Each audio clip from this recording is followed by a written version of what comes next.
Terima kasih kepada anak kami tersebut.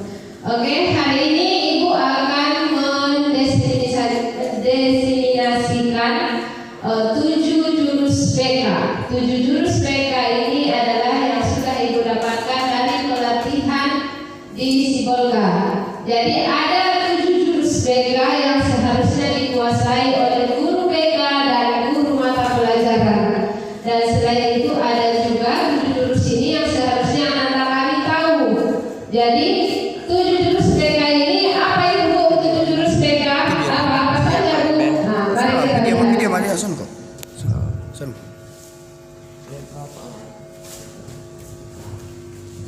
Oke, 7 jurus PK ini ada di sini. Yang pertama, kenali potensi. Yang kedua, kelola emosi. Yang ketiga, tumbuhkan resiliensi. Yang keempat, jaga konsistensi. Yang kelima, jalin koneksi. Yang keenam, membangun kolaborasi. Dan yang ketujuh, menata situasi. Jadi kali ini yang akan Ibu sampaikan dulu yaitu kenali potensi. Apa sih Bu potensi itu? Nah, ini yang kita bahas pada kali ini. Tapi sebelum itu, mari dulu kita menyanyikan yel-yel dari 7 jurus PK hebat. Boleh anak-anak kami sekalian dipersilahkan untuk berdiri. Boleh diikuti gerakannya ya? Bisa? Mau? Kayaknya bisa sih bisa, tapi maunya ini nggak tahu. Kira-kira laki-laki mau nggak? Ayo kita mulai ya.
Jaga konsistensi, menjalin koneksi, membangun kolaborasi, dan menata situasi.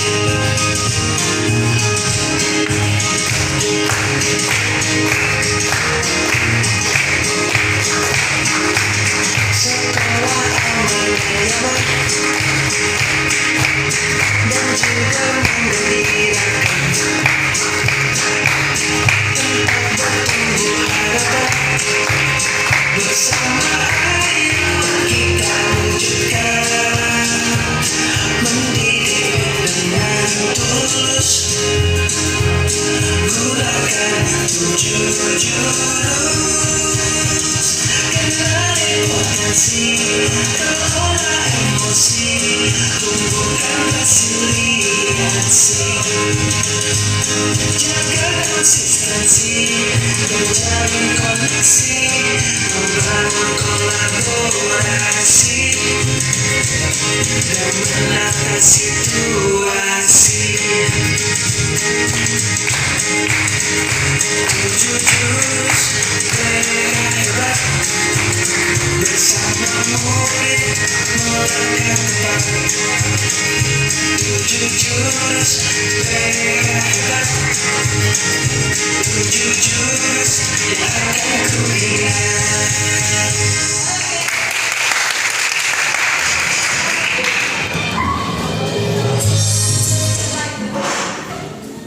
Jadi sebelum kita ke pelajaran, mari kita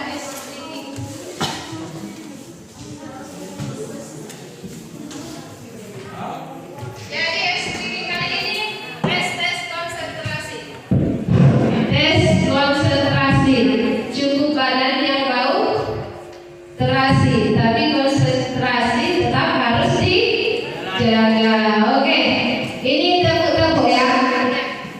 Kalau ibu bilang tepuk 1, tepuk 2, tepuk 3, bisa? Bisa. Kalau ibu bilang tepuk 4, 1, 2, 3. Kira-kira bisa? Bisa. Coba kita cek. Tepuk 1, tepuk 2, tepuk 3, tepuk 4, tepuk 2.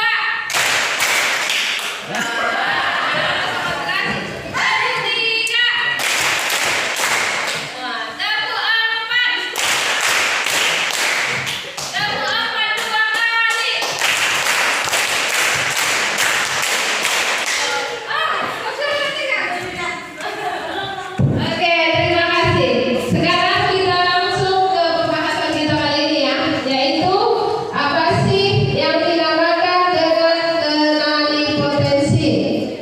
Nah, yang pertama ini yaitu mengenali gaya belajar. Sebenarnya gaya belajarmu ada di mana? Jadi, apa itu gaya belajarmu? Nah, sebelum membantu murid untuk mengenali gaya belajar, kamu juga harus bisa mengenali gaya belajarmu sendiri. Jadi, 3 macam gaya belajar ini.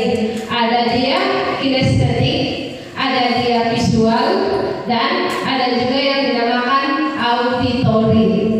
Jadi di sini ada tes sederhana untuk mengenali gaya belajarmu. Sebenarnya gaya belajarmu itu ada di mana? Nah, sekarang untuk mengenali gaya belajarmu sudah ibu kirim ke grup WA masing-masing kan? Ada di situ gaya belajar, sudah aku pintar di situ kan? Silahkan diklik dan silahkan dicek gaya belajarmu ada di mana. Silahkan yang bawa HP, silahkan diklik.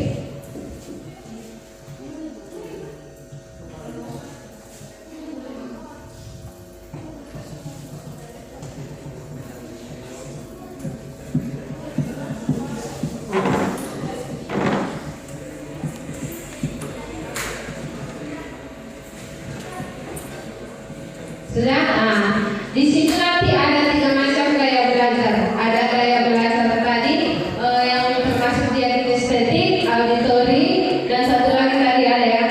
Sebelum itu kita akan mengenali dulu profesi. Ini sudah kelas 3 ini ya kan. Kira-kira kamu profesimu di mana dan mau jadi apa? Coba lihat ini. Yang pertama ini adalah realistik. Ini realistik ini ciri-cirinya seperti apa, Bu? Dia yang suka bekerja dengan tangan, alat, mesin, atau hewan. Praktis, konkret, suka aktivitas fisik, dan memecahkan masalah nyata. Cenderung menghindari pekerjaan yang membutuhkan banyak interaksi sosial atau pemikiran abstrak. Berarti ini yang suka bekerja sendiri. Dia lebih suka mengerjakan soal sendiri daripada harus satu kelompok seperti itu ya. Di sini profesinya yang cocok jadi apa ini, Bu? Ini cocok jadi tukang, cocok jadi insinyur, boleh. Jadi petani, boleh. Jadi mekanik, boleh. Jadi polisi, boleh. Dan jadi ahli IT. Kira-kira kamu di mana ini? Dan yang kedua ini ialah ada investigatif. Ada nggak di sini yang jiwa-jiwanya investigatif? Suka-suka mengorek-korek teman, suka mencari-cari. Dia itu kenapa ya? Kita cari tahu dia itu sedang apa? Dia itu kenapa bisa seperti itu? Dan ini kayak seperti apa ini? Yang suka meneliti, dia itu menganalisis dan memecahkan masalah konflik dan juga penasaran. Ada di sini yang suka penasaran? Ada di sini yang suka kepo? Suka dia kan? Kalau dia status temannya itu belum lagi dibuka. Pening dia kalau nggak ada paket udah dia ada status WA teman tapi nggak terbaca. Kenapa dia isi paket kan? Kadang-kadang penasaran dengan status WA temannya. Ada juga di sini yang mandiri dan suka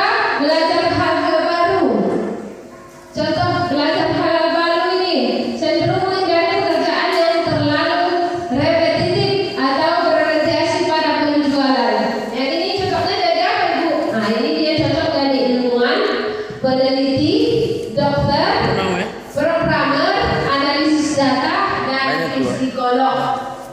Ada situ yang seperti ini, ada yang suka, dan yang ketiga ini adalah artistik. Yang ini yang kreatif, ekspresif, inovatif, dan suka bekerja di lingkungan yang tidak terstruktur. Gimana ibu yang bekerja yang tidak suka terstruktur? Seperti di instansi-instansi dia tidak suka ada atasan, dia yang tidak suka diatur, harus begini, dia lebih suka mengerjakan sendiri. Contohnya misalnya, silahkan buat satu proyek, proyeknya ini atau misalnya arsitek untuk membuat sebuah rumah. Dia tidak suka dengan kamu pertama harus begini, kedua harus begini, ketiga harus begini, ini caranya. Dia tidak suka seperti itu. Dia suka bagaimana? Ya udah, aku buat sendiri, terserah aku kayak mana aku ngerjainnya, dan mulai dari mana. Ini dia yang tidak terstruktur ya. Ini lebih kepada seniman, desain grafis, musisi, penulis, aktor, dan juga arsitek. Ini dia ya. Yang ketiga adalah, yang keempat adalah sosial. Yang sosial ini yang mana ini? Yang suka membantu, mengajar, menyembuhkan ataupun melayani orang lain, empati, kooperatif, ramah, dan komunikatif, cenderung menghindari pekerjaan yang melibatkan mesin ataupun data murni. Aku nih kali kalau masuk ikut bahasa Inggris, ikut bahasa ikut matematika, pasti nanti ini harus sesuai dengan rumus. Biasanya dia orang yang nggak suka fisika, tidak terlalu suka. Bukan mencari solusi dia kan, tapi si kawan yang lebih suka mengobati ini, bilang dulu, dibersihkan dulu, ayo kita cari obat. Dia lebih kemana? Sosialnya tinggi, empatinya tinggi. Seharusnya dia jadi apa? Ataupun profesi apa yang seharusnya dia ambil kalau dia sudah tamat sekolah? Ini bisa jadi guru, bisa jadi konselor, perawat, pekerja sosial, psikolog, ataupun pelatih. Kira-kira sampai yang 4 ini kamu ada di mana ini? Sudah dapat? Belum? Di sini masih ada 2 lagi. Di sini ada wirausaha dan pengusaha. Ini yang suka yang orang seperti apa ini Bu? Yang cocok untuk jadi pengusaha, yaitu yang suka memimpin, mempengaruhi, memimpin lain dengan hanya luar saja. Sini kau ini. Lain dengan yang menyuruh-nyuruh, lain terjemahkan dengan memimpin. Di sini yang suka mempengaruhi. Gimana dia mempengaruhi? Woi, aku tadi lihat di Shopee ada cantik kali sepatu. Ayo beli yuk. Enak kali dipakai. Ini. Akhirnya setelah yang nggak mau beli, dengan ajakan dan pengaruhi temannya itu, akhirnya ayo beli. Akhirnya satu kelas beli sepatu yang sama. Dia cocok jadi apa? Dia cocok jadi pengusaha ini. Meyakinkan ataupun mengelola orang lain untuk mencapai tujuan. Ini seperti bos lah. Kalau dalam berjualan, bosnya ini dia itu harus bisa menemukan semangat karyawan agar mencapai tujuan berjualan. Seharusnya ini cocok jadi apa? Pengusaha, manajer, sales, politikus, pengacara. Jangan coba-coba jadi sales pengusaha, tapi dirimu tidak mau tadi yang terstruktur, yang nggak mau diatur. Jangan kali ke situ. Yang selanjutnya itu konvensional. Ini yang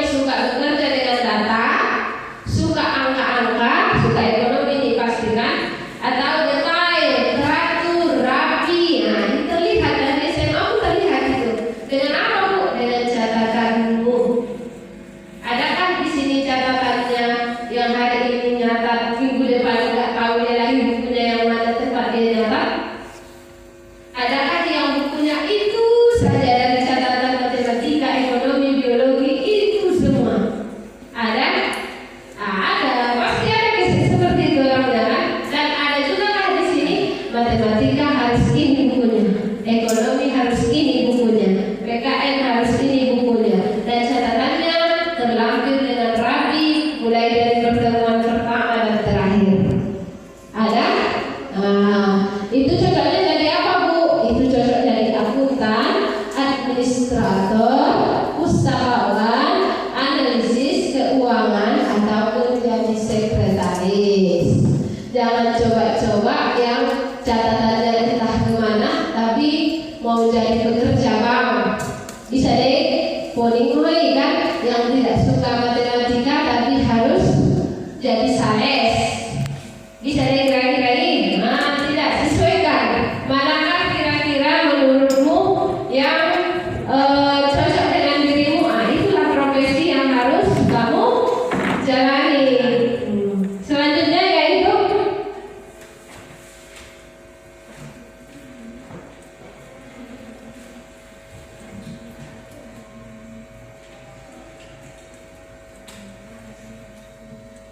selanjutnya kita akan belajar dengan apa itu intelijensi atau kecerdasan. Nah, jadi kecerdasan itu banyak. Di sini contohnya satu, apa itu intelijensi ataupun kecerdasan? Kecerdasan ataupun intelijensi itu ialah kemampuan untuk memecahkan persoalan dan menghasilkan solusi dalam situasi yang nyata. Ini pun sudah termasuk intelijensi ataupun